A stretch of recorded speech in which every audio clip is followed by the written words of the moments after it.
Welcome to 1000 PS. The guys here at PS have invited me to Austria to sample a couple of bikes. First up is Honda's new CB500 Hornet.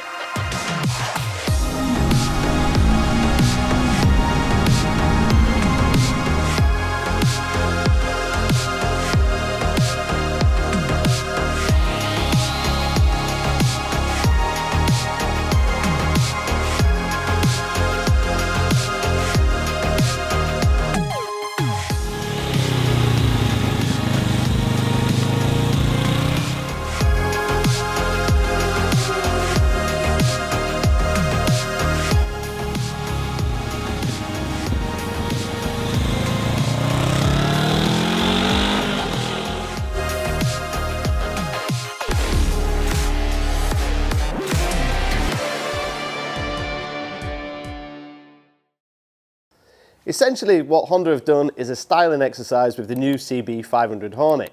If you go back in the history books, you can go back to the original CB500, which was raced in the UK, which I really love doing.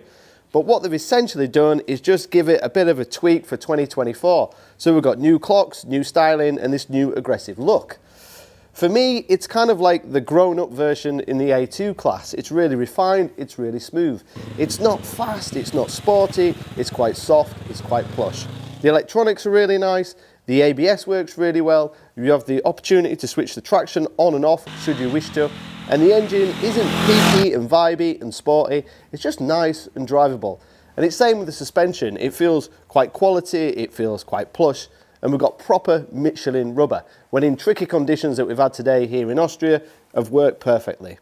It's not the sportiest, it's not the most aggressive, it's not the kind of lightweight, agile, flick it round town, because it's a little bit heavier than the competition, but it's the refined, it's the gentleman's A2 bike.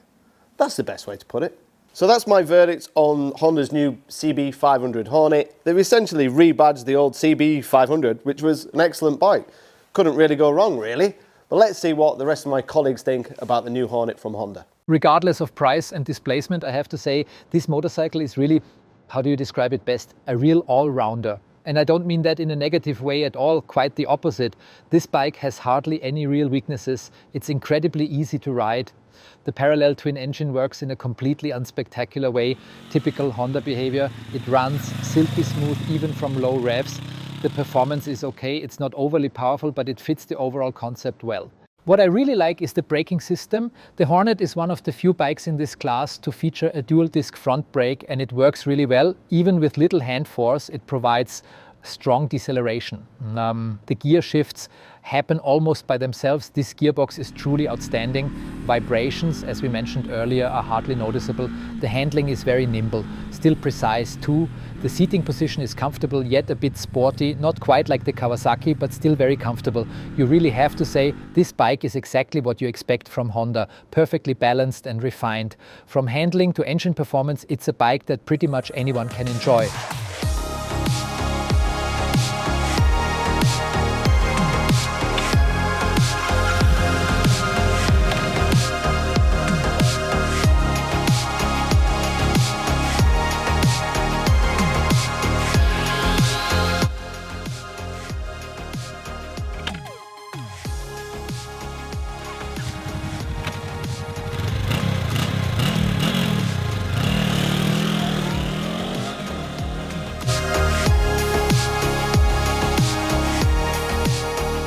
I remember the 600 Hornet from a friend of mine, Stefan, one of my stunt colleagues from the Vienna street joggers. It was his first bike.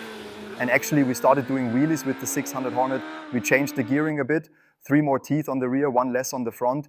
And then it just lifted straight up onto the rear wheel. And the CB500, the new Hornet, feels very similar, rides really well. I have to say it's an extremely well balanced and cool engine. It runs super smoothly.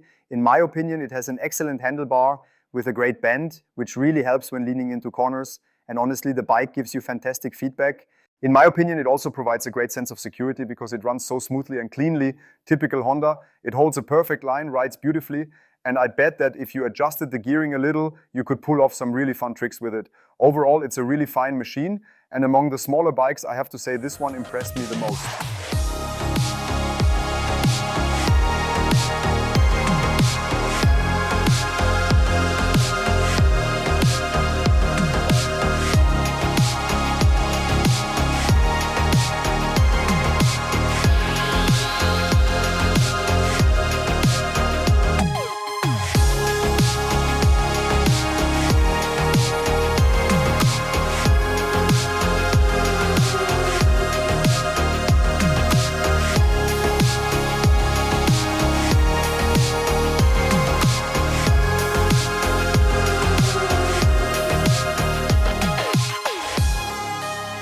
Some of you might know that the name CB500 is very close to my heart because I grew up riding an old PC26, a 1994 CB500.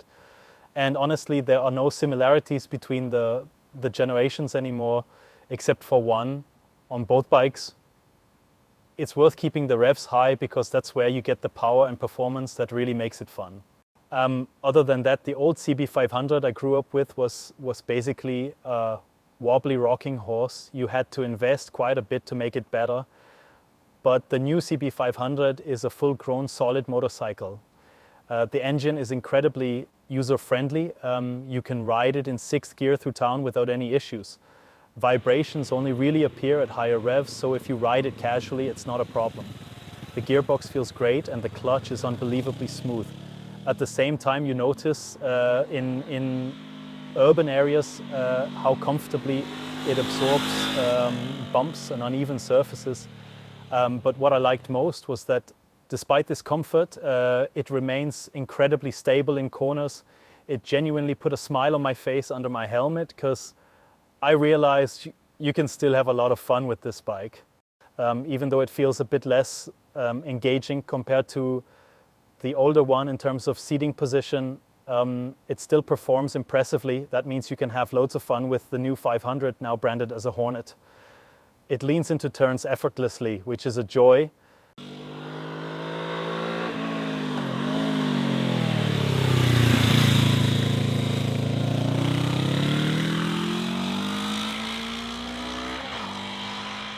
And the sound, like all Honda parallel twins, has a really enjoyable tone. Plus, at lower revs, when it's under load, you get these nice little pops from the exhaust.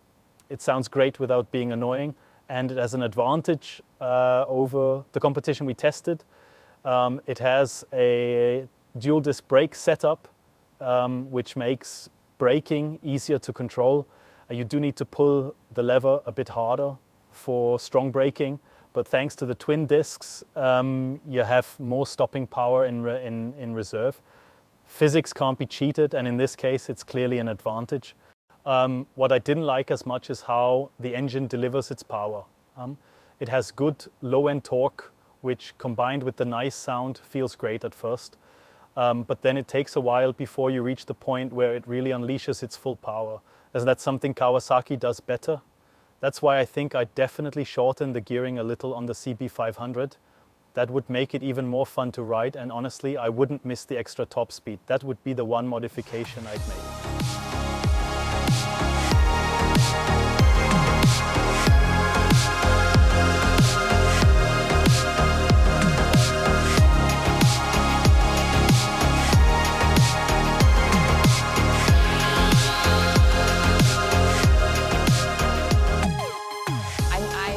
Performed really well in all areas.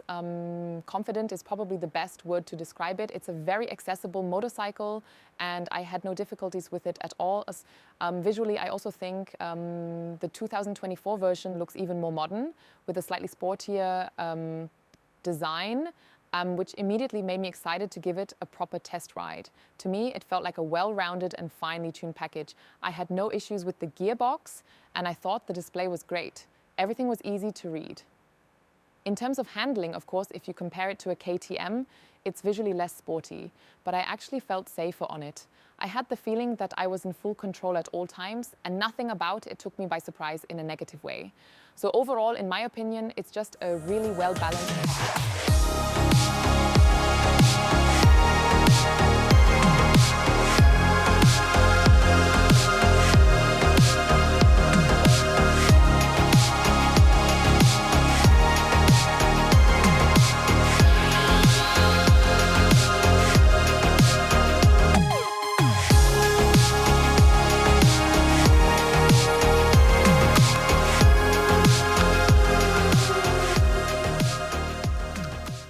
This is really one of those bikes where I'd say, sounds a bit silly, but it's kind of a worry-free package. You hop on and you immediately feel comfortable. The seating position is ergonomic, yet still a bit sporty. The bike is agile, not in a negative way, but in a way that lets it carve through corners beautifully. I really like that.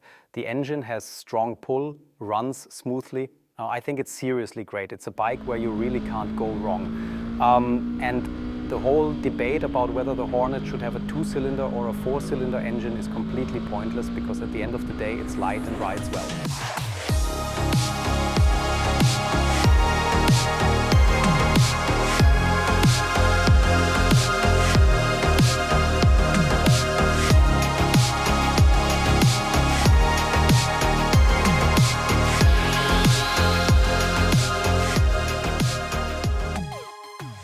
To sum up, it's kind of like the more refined, the more high-end in this class, and that's reflected in the price. If you want a really good, solid A2 bike that's easy to ride and kind of feels like a big bike and not like a toy, then the Honda is the one to choose from.